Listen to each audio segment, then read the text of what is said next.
Je suis heureux d'être dyslexique.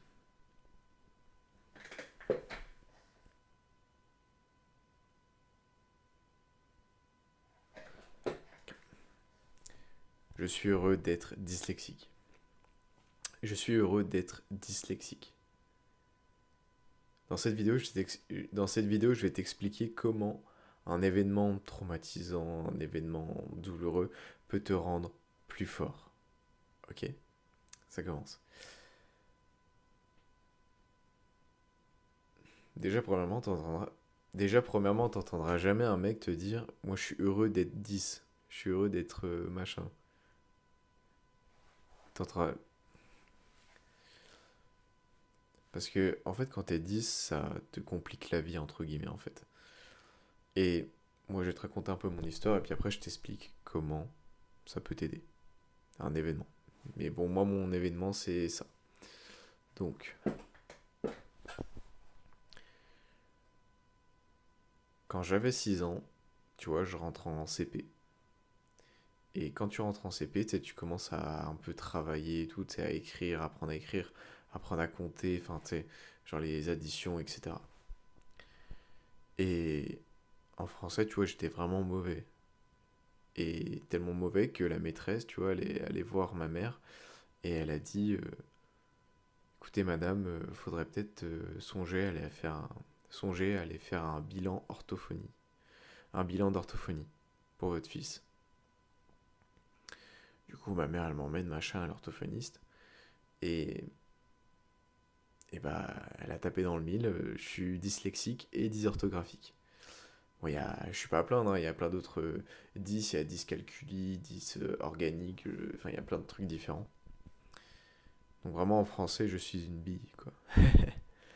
Et l'orthophoniste, elle m'a dit, parce que j'étais gamin, tu vois, pour que je comprenne, en fait, t'es pas différent des autres. C'est juste que, au lieu, c'est juste que pour résoudre un problème, toi, ton cerveau, il va prendre euh, zig- des petits chemins en zigzag, tu vois, pour aller d'un point A à un point B. Et les autres, les personnes normales, elles vont prendre la grande autoroute allemande où t'as pas de limitation de vitesse. Et du coup, en fait, ça fuse dans leur tête. Et moi, tu vois, bah, je vais doucement, quoi.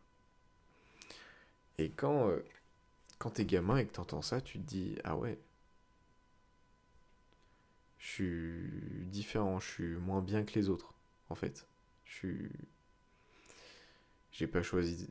J'ai pas choisi ça, mais c'est la vie. Je suis comme ça. Du coup, on m'a très clairement fait comprendre que si je bossais pas, bah, j'allais pas m'en sortir. J'allais pas, j'allais pas exceller dans les études, j'allais pas avoir un métier et tout, quoi. Et du coup, dès le plus jeune âge, enfin dès que j'étais en CP, du coup, j'ai appris à travailler.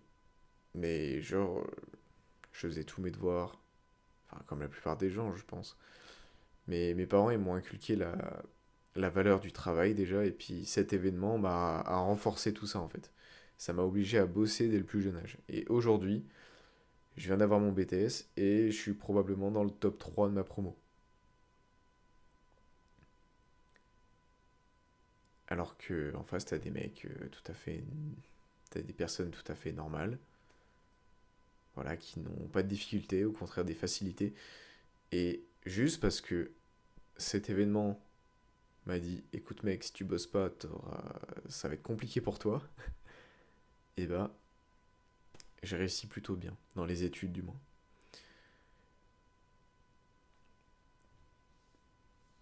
Tout ça pour te dire que si t'es sur cette vidéo, c'est que t'as peut-être eu un événement traumatisant aussi, un événement qui t'a perturbé, peu importe.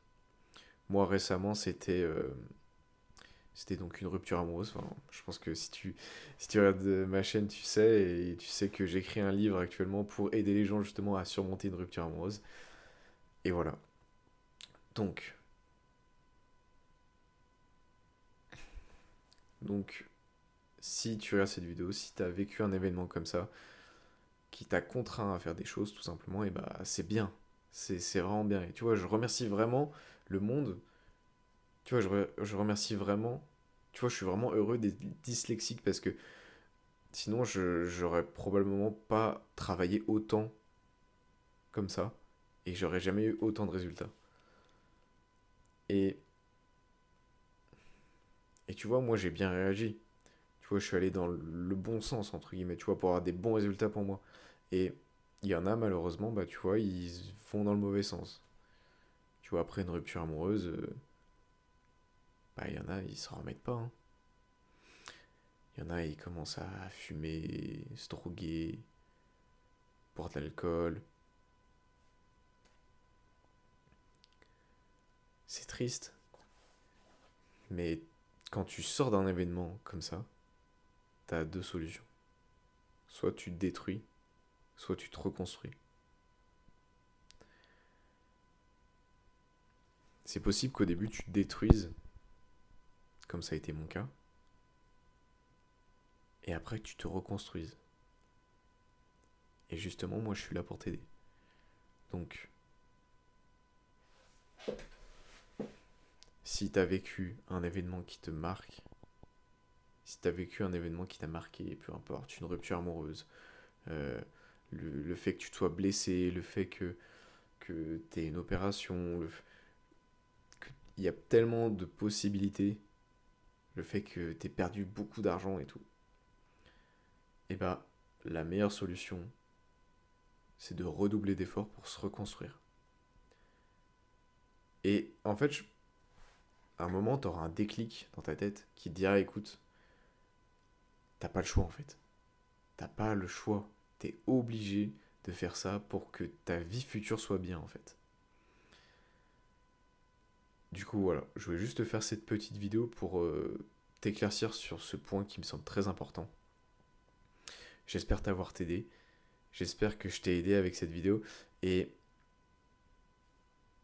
si jamais tu vis une rupture amoureuse, une rupture amicale, un deuil ou même un événement traumatisant, je te conseillerais plus tard d'acheter mon livre parce qu'il pourra fortement t'aider. Déjà avec les vidéos que je te fais, etc., je t'aide. Mais avec un livre, ça montre que tu as encore plus envie de te sortir de cette situation et d'avancer et de changer ta vie, ok? Allez, merci de ton attention, je te fais des bisous et à bientôt.